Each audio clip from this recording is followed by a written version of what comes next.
J'ai réfléchi à ce que tu m'avais dit l'autre jour, à propos de ma peinture. Ah. J'ai passé la moitié de la nuit à y réfléchir.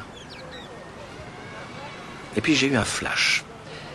Après, je me suis paisiblement endormi, et depuis, je n'ai pas pensé à toi. Tu sais ce que j'ai compris? Non. Tu n'es qu'un gosse. Tu parles sans avoir la moindre idée de ce dont tu parles. Merci beaucoup. Pas de quoi. Tu n'es jamais sorti de Boston? Non.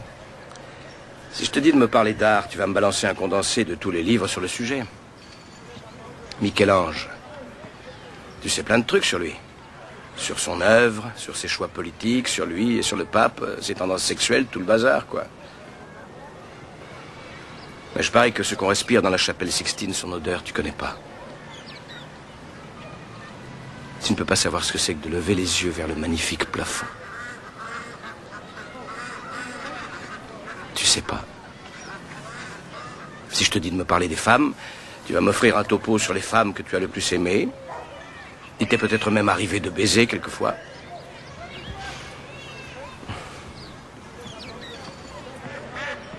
Mais tu ne sauras pas me décrire ce que c'est que de se réveiller près d'une femme et de te sentir vraiment heureux.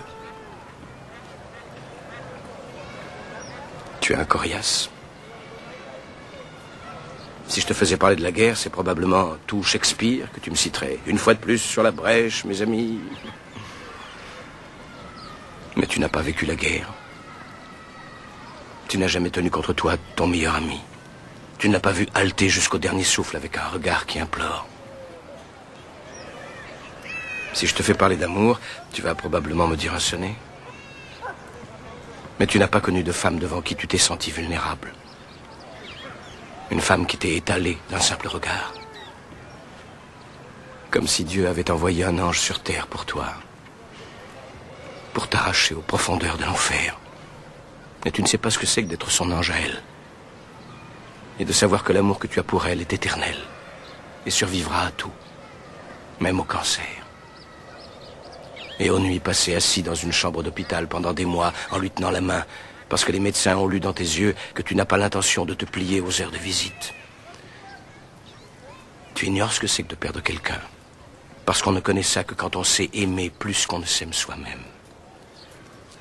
Je doute que tu aies jamais osé aimer à ce point.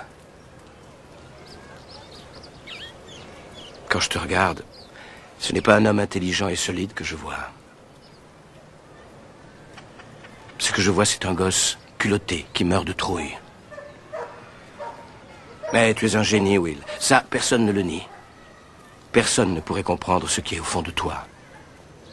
Mais toi, tu présumes que tu sais tout de moi parce que tu as vu une toile que j'ai peinte et ça te permet de disséquer ma vie.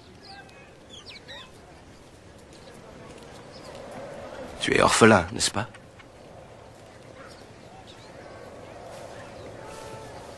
Tu crois que je sais quelque chose des difficultés que tu as rencontrées dans la vie, de ce que tu ressens, de ce que tu es, sous prétexte que j'ai lu Oliver Twist? Est-ce que ça suffit à te résumer?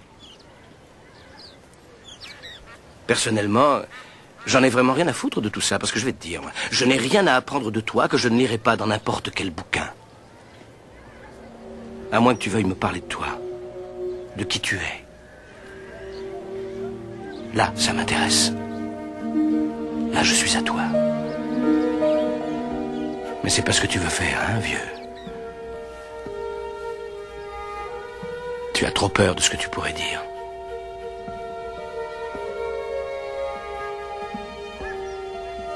La balle est dans ton camp.